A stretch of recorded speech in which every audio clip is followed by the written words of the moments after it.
All right, taking you through the latest news break that is just coming in. There seems to be a bit of a political fallout of what has been a diplomatically great tightrope walk which India has walked through the course of the last 30 hours of President Putin's visit. The political fallout, President's banquet for President Putin will start shortly, and it seems that there has been no invite for Rahul and Mallikarjun Kharge. Rahul Gandhi is the LOP. Mallikarjun Kharge is the president of the Congress party, and importantly, he is the LOP where it comes down to the Rajya Sabha. Sources say Rahul was snubbed. On the other hand, you had Mr. Tharoor, Shashi Tharoor, who was invited to the Putin dinner earlier. LOP Rahul Gandhi accused government of breaking tradition. Usually, the LOP is the leader of opposition is invited, and also the chair which heads the opposition in Rajya Sabha in this term, it is Mr. Kharge. Rahul Gandhi has said, why no opposition Putin meet? Why break from tradition? I want to quickly connect to my colleague Mausami Singh, who's joining us live on the charges leveled by Rahul Gandhi. Mausami, get us up to speed with the latest, please. So clearly, Preeti, our sources tell us that Rahul Gandhi and Mallikarjun Kharge, both LOPs of the Rajya Sabha and Lok Sabha, and of course Kharge being the Congress president, no protocol or perhaps courtesy has been extended to them. None of the top brass of the Congress party, perhaps we are told, has been invited for that ceremonial dinner that is being hosted at the Rashtrapati Bhavan. And surely, you know, this is in cue with what Rahul Gandhi has been alleging yesterday, that he had made allegations that the government does not want dignitaries, foreign delegates who are coming to India, or whether he's going on foreign visits, that they should meet the LOP. And we have also learned that Mr. Shashi Tharoor and some other Congress MPs perhaps have been invited for that dinner amongst all the other eminent list of guests. But Mausami, what are you hearing? Is Mr. Shashi Tharoor actually accepting this invitation at the cost of his leader of opposition and party leader Rahul Gandhi not been invited? I'm sure, Preeti, you know, Mr. Tharoor would not look at it that way. Yesterday also, when he was talking about Russia, in Indo-Russia relationships, he was all praises about it. He's praised Prime Minister Modi's foreign policy many a times, and has been a brand ambassador of Operation Sindoor. So perhaps he would like to look at all this in exclusion of what the Congress president or the LOP of Lok Sabha, whether they've been extended invites, and he'd surely make sure that he's there for the optics of it. You know, Mausami, stay on with us. While both of us welcome our colleague Geeta back after cracking what one could suggest the interview of the decade, where President Putin is concerned. Welcome back, Geeta. Mausami also all smiles there. But on a, you know, we will get down to the interview that's practically made international headlines. But on this particular issue, Geeta, for someone who's followed foreign policy, especially you know what protocol is when it comes down to India, it's not the first time. You know, there is. You know, there's no protocol as such, but there is decency that usually the leader of opposition has been invited. In that sense, there is a drift from what has been tradition, maybe no break in protocol. Well, yes, there is no specific protocol, but what used to happen in the past and what we've seen now missing from the official engagements is the call on by the opposition leader, Preeti. There used to be in the past a call on in the morning by External Affairs Minister, whoever is the visiting dignitary, and then followed by the leader of the opposition. That certainly has stopped and had stopped, and that would be part of the press release. It isn't like it is not part of the press release and it's happening at a private level. No. Meeting with the opposition leader used to be part of the entire release, the advisory, where call-ons in the morning ahead of the official engagements would take place. And yes, External Affairs Minister, as per protocol, would go and call on, but after that, you'd always see leader of the opposition. For some time, we haven't seen that. Earlier, there was also an explanation that there was no leader of the opposition, but this time around, that is not the case. So not having them might not be protocol, but like you said, politically, it does not bode well to see a leadership visit without opposition really getting a chance to engage and meet with the leadership of that country. And therefore, these questions that are now coming up on why is the opposition not being allowed? A lot of people then point to Sheikh Hasina's visit, where she ended up meeting with the Gandhi family, but that was not part of the official media advisory. She had met them at a personal level because the Gandhi family and the Hasina family, that's Sheikh Hasina's family, since Sheikh Mujibur Rahman's time, have been very, very close. That's the reason why they met. It was not part of the advisory. Geeta, do we have a timeline of such when this break of tradition, once again we want to put it right there, it's not a break in protocol because there was never really any protocol that was set, but when did this break of tradition happen?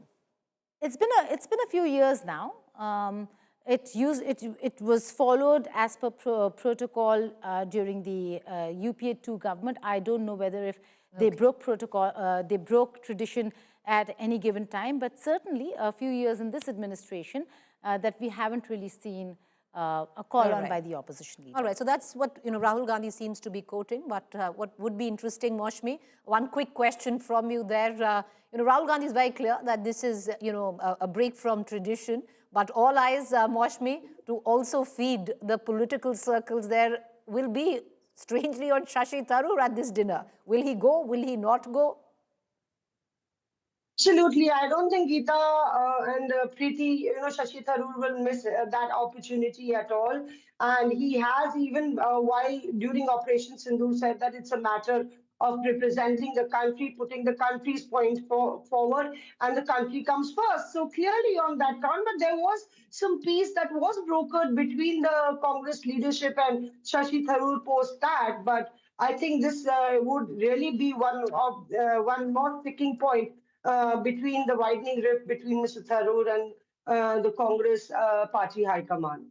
Well, a rift which is wide, but right now not wide enough for Tharoor to leave the party. But thank you, Mausami, for joining us. We're going to keep Geeta back here because, like I said, Geeta has just come back from Moscow while you have the President Putin here after interviewing President Putin at the Kremlin. We're going to get to that. But first up, just to take our viewers through on what really transpired in that 30-hour visit, which is still continuing. Prime Minister Modi first delivered what one would say would be the highlight of the day. A very clear message during his talks with the Russian president, stating that India is not neutral in Ukraine conflict and stands on the side of peace. Mind you, this is not the first time that the Prime Minister of India has said that. He's only reiterated this thrice before. He has communicated the same to President Putin as well. Now, this time around, it happened at their meeting in Delhi. The two leaders discussed the war, its global impact, and India's call for dialogue and diplomacy. They also announced new agreements across key sectors. We're going to, deep dive into that because the joint statement is now out. Is the joint statement relatively more modest than the bonhomie and the warmth which was on clear display between the president of Russia and the Indian Prime Minister? Take a look, and we're back with Geeta and our other guests. Bharat neutral नहीं, भारत का पक्ष है और वो पक्ष शांति का है. A clear, powerful message from New Delhi to Moscow and the world. Prime Minister Narendra Modi, face-to-face with Russian President Vladimir Putin, places India firmly on the side of peace as the Ukraine war dominates global geopolitics. At Hyderabad House, Prime Minister Modi pitched strongly for an end to the Ukraine conflict. He said, India is not a bystander, not a fence-sitter, but firmly on the side of dialogue, diplomacy and peace. Excellency पिछले दिनों विश्व समुदाय के सभी नेताओं से जब भी मेरी बात हुई है और उन्होंने जब विस्तार से मेरी चर्चा की, मैंने हमेशा कहा है कि भारत न्यूट्रल नहीं, भारत का पक्ष है और वो पक्ष शांति का है. हम शांति के हर प्रयासों का समर्थन करते हैं और हम शांति के हर प्रयासों के साथ कंधे से कंधा मिला करके खड़े हैं. Thank you very much. President Vladimir Putin in turn shared details of Russia's position on Ukraine with the Prime Minister. He spoke of Moscow's assessment of the conflict and of efforts toward a peaceful settlement. I could share a great deal of details about the events taking place in Ukraine. И что нами предпринимается совместно с некоторыми другими партнерами, в том числе с Соединенными Штатами, по вопросу возможного мирного урегулирования этого кризиса. And the actions we are taking together with some partners, including the United States, on a possible peaceful settlement. Спасибо вам за это внимание и спасибо за ваши усилия, направленные на разрешение этой ситуации. Thank you for the attention and for your efforts aimed at finding a solution to this situation. The Russia-Ukraine war is now in its 3rd year and 10th month, with no clear end in sight. Thousands have been killed, global supply chains disrupted, and geopolitical fault lines deepened, making Modi's call for peace at this juncture especially significant. Even as peace dominated the conversations, India and Russia moved swiftly to deepen cooperation across key sectors. Agreements were signed on cooperation and migration, temporary labor activities, healthcare and medical education, food safety and standards, polar ships, maritime cooperation and fertilizers, underlying that the partnership is expanding well beyond defense. The agreements reflect an intent to strengthen people-to-people ties, boost trade, expand healthcare collaboration, and secure critical supplies even as geopolitical pressures grow. Prime Minister Modi also reminded that India and Russia have worked together in the global fight against terrorism. A shared commitment, he said, to stability, security, and development remains at the core of the relationship. आतंकवाद के विरुद्ध लड़ाई में भारत और रूस ने लंबे समय से कंधा मिलाकर सहयोग किया है। पहलगाम में हुआ आतंकी हमला हो या क्रोकस सिटी हॉल पर किया गया कायरतापूर्ण आघात, इन सभी घटनाओं की जड़ एक ही है। भारत का अटल विश्वास है कि आतंकवाद मानवता के मूल्यों पर सीधा प्रहार है। A blunt message on war, a firm stand for peace, and a sweeping expansion of cooperation. As Modi and Putin conclude their talks, India signals it will push for peace, while strengthening strategic and people-centric ties with Russia. Bureau Report, India Today. All right, so as this visit winds down, what is the biggest takeaway till now? Because, you know, the business is practically over of it, and now it's just the niceties of hosting dinners and all. I want to bring in Geeta Mohan, Executive Editor, India Today, and Head of India Today Global, Mr. Brahma Chellaney, Strategic Affairs Expert and former advisor to India's National Security Council, Daniel Block, Senior Editor, Foreign Affairs Magazine, Dr. Mohan Kumar, former diplomat. Before I get to the gents, Geeta, quick question from you, and we're going to let you go.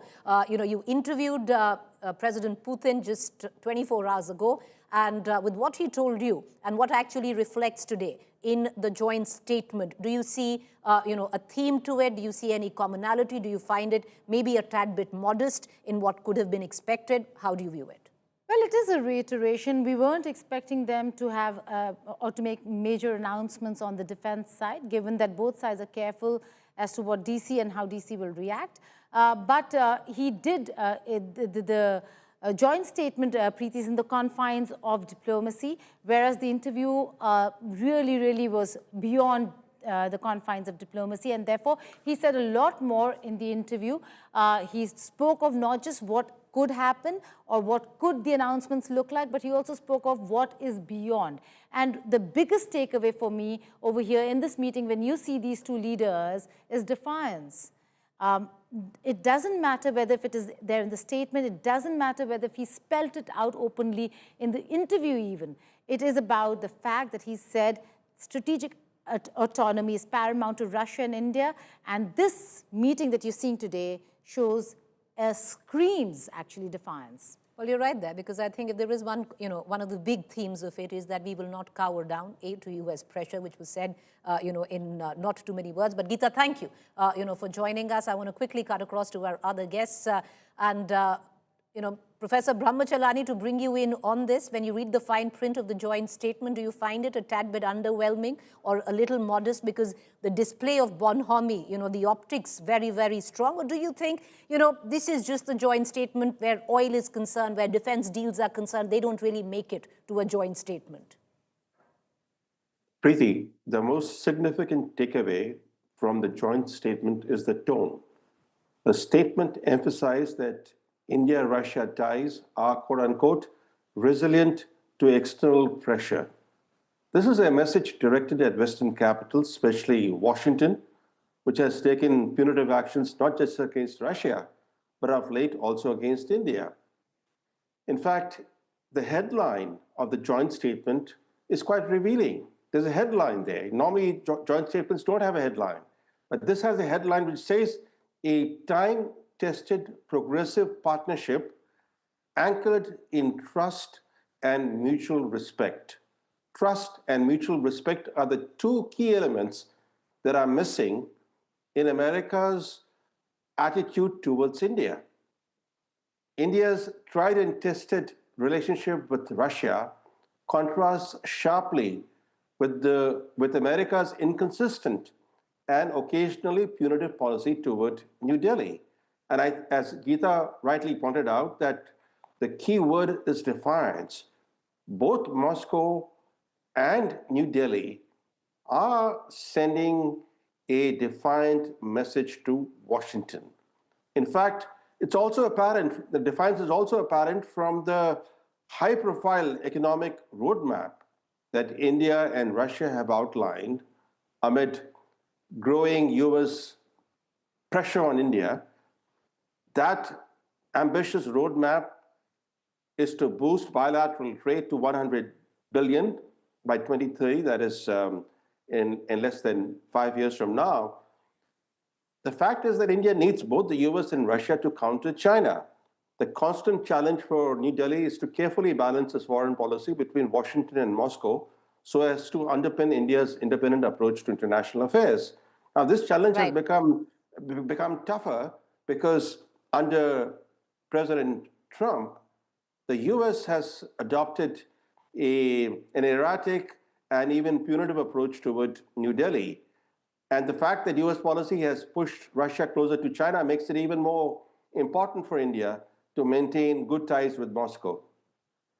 Well, you're right there, because we've always looked at Russia to balance where the power in Southeast Asia is concerned, and we would be looking at Russia where geopolitics is concerned to be neutral at this point of time. But I want to bring in Daniel Block, taking off Daniel Block with what Professor Brahma Chellaney also said, and my colleague Geeta. How would America view this? Because this will also somewhere down the line underline what has been widely talked about, that there is a new world order. You have Russia and you have India now coming together with one common theme, saying we are not cowering under the pressure that you're putting on us, number one. Number two, India also has to walk that tightrope, because we have a delegation coming in from the US where we'll be talking trade, hoping that the tariffs be brought down from 50% to as low as a 15%.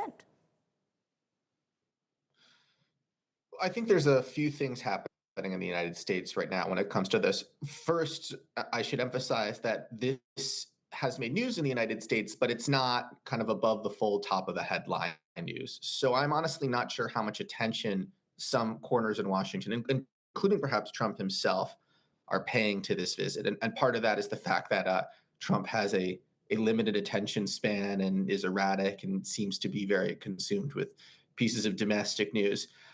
I think that among people in the United States who pay close attention to India or deal with India policy, a lot of us are trying to figure out, would this meeting have been different were it not for the approach that Trump has taken? Would it be less friendly? Would the statement have been less effusive in its praise? Or would it have had a similar tone and tenor? Would there have been similar types of commitments? Because obviously India and Russia really do have a longstanding partnership and a longstanding friendship that, again, many people in the United States would like to see India move away from, particularly when it comes to defense. But India didn't abandon that under Biden. And so I think there's a sense that it might not have mattered all that much But at the same time, I do think it's hard for a lot of people here to see this meeting having gone the same way if Trump had not come in and not slapped on these very, very high tariffs. So I think there's a sense right now of trying to figure out, to what extent is what we saw the product of Trump's policies? To what extent is it the product of existing trends and existing facts in the India-Russian relationship? Well, fair point, because 4 years ago, when we did have President Putin come in, he came in under very, very different geopolitical circumstances on what the world looks like right now. Dr. Mohan Kumar, former diplomat, I want to bring you in. What's your assessment now? The 30-hour whirlwind tour winding down. How do you view it? So, thank you very much for having me. I think first, the two leaders have decided, or Russia and India have decided, that this is a special and privileged partnership, and they'd like to keep it that way, despite everybody else saying whatever they are saying. Okay, so that's the first takeaway in my view. The second, I think it's important to recognize that in the talks between US and Russia, they have already started discussing economic and trade and investment ties between US and Russia post-Ukraine settlement. To that extent, this visit, if it had come 6 months ago, it may have caused a furore, but it's not such a big deal now because Trump's negotiators are actually discussing with Russia how Russia can become G8, how Russia and the US can develop a full spectrum economic trade and investment relationship. If US is in conversation with Russia on developing a full spectrum relationship, I do not see how they can object to what we are doing with Russia in Delhi. So to some extent, the bottom is taken out of the argument of the US that India should not have close ties with Russia. Might have made sense 6 months ago, but since there is a whole chapter actually devoted to bringing Russia back from the cold, and US trying to develop its own ties, I don't think this visit to that extent will raise the hackles in Washington. Last point I want to make is that I think it's clear to me after the invasion of Ukraine and what has happened since that Russia has announced itself as a great power. Sure, US and China can say their economic clout far exceeds that of Russia, but on every other metric, it's my assessment that we now have three great powers, whether people like it or not, and that is US, China, and Russia.